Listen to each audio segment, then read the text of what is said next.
Is 05, about 17, 14. This is the summer of 14. I was going to go over what we got in the greenhouse. We'll just start here real quickly. These are red longhorn peppers. These are pear tomatoes. These are rhubarb Swiss chard that I have ready to plant. These are some watermelons that we bought from another nursery. These are zucchini squash yellow that I've got started, and they're already starting to put out little squash. These are some of my dad's heirloom tomatoes. These are San Marzanos and Mr. Stripies. And then you can see sunflowers. There's some pots of basil. Here's more red longhorn peppers. These are Inca berries, and they are already covered in berries. These are where I started the rhubarb chard plants. This is my potting table. This is my potting mix. It's a professional mix out of Canada. These are more red longhorn peppers, and this is the way that I started them.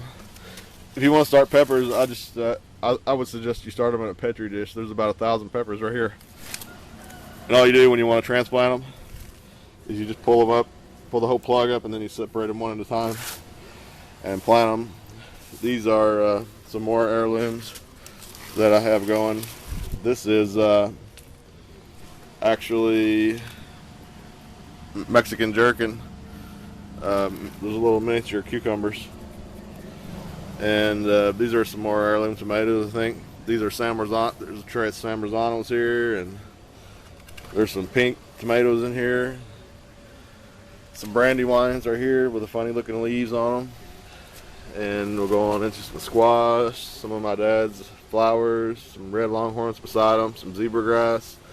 These are burpless cucumbers. Those are golden zucchinis back here in the back. These are questions of what they are is sweet potatoes. I got a question mark on those. I don't know what they are. And here's a whole tray of golden jubilee yellow tomatoes. And if you look real close, you can see that I have some purple coneflowers that are starting to grow. These are white wonder cucumbers, more red longhorn peppers. These are moon and stars melon, an heirloom melon that was found in Missouri. And there's more sunflowers. There's about 100 rhubarb Swiss chards there. And here's another plug tray of rhubarb Swiss chard.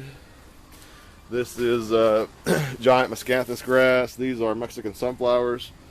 And over here we have our compass flowers. This is a prairie wildflower. I'm planting those today. That's what I'll be showing in this video.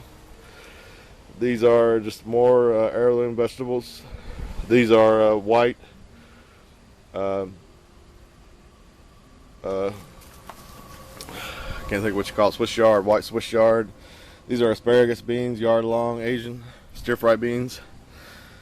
There's some more pink brandywines here. These are teddy bear sunflowers, and they're excellent to start in the greenhouse. And some more sunflowers, some more cucumbers, more sunflowers. Have some dill going here, some along with some cilantro, some greens going back here in the back. We'll just eat those right out of the pot. And these are my white sweet potatoes. I have those potted up, and we're sprouting off those. And then here I have some more compass flowers. These are compass flowers that I started in the greenhouse from seed I got collected in Louisville, and they did excellent. I couldn't have asked for those to have done better in my greenhouse. And here we have some Roma tomatoes. Some more. Let's see. These are Japanese sweet potatoes. And I'm going to try to grow those pesticide free.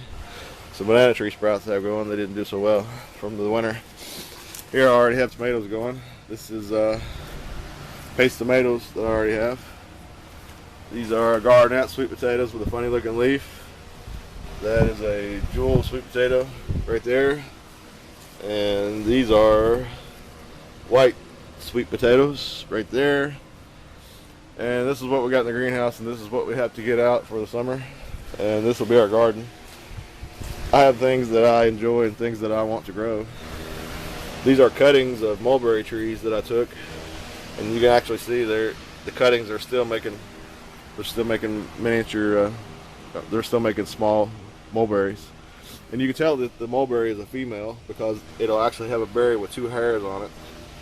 And the male will have a big long spike. It looks like a berry, but it's not. It only has 1 hair. We've got some volunteer squash growing down there.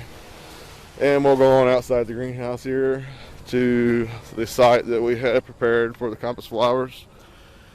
And this is the site that we have prepared for the compass flowers. And I have started to put in 2 plugs of those out of 1 pot. And we're just going to plug them down in the ground just like that right there. And they only, that's all they'll do this year, is put out like a metal leaf looking type plant. And I'll do another video to show our progress on our planting here. We'll get this all cleaned up and plant it down to the, I think that's an Asian pear. This is the compass flower planting. I'm using posto diggers and I'm just digging a trench. And what I'm doing here is just taking this pot and they're just planting them so thick. I didn't know they were going to be so successful from seeds. But you just take your hand and divide it just like that. Without your hand, they grow on the ground just like that. And that's what we'll lay in our planting, just like yay. And we'll see how everything goes. There's about 500 more to go. I have 1, 2, 3, 4, 5, 6, 7, 8, 9, 10, 11.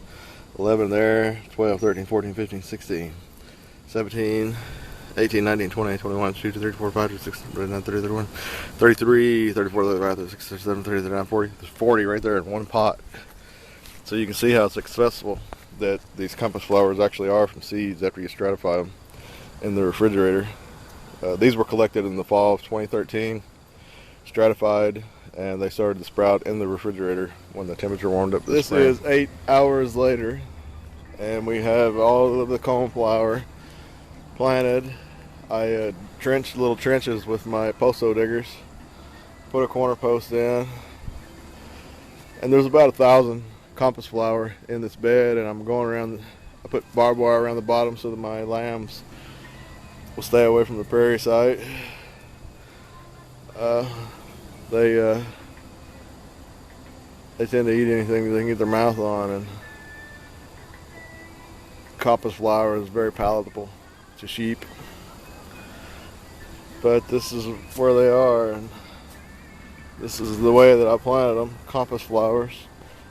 I think they orient themselves to actually avoid the heat of the day, and that's the orientation that they take is well, they call them compass flowers.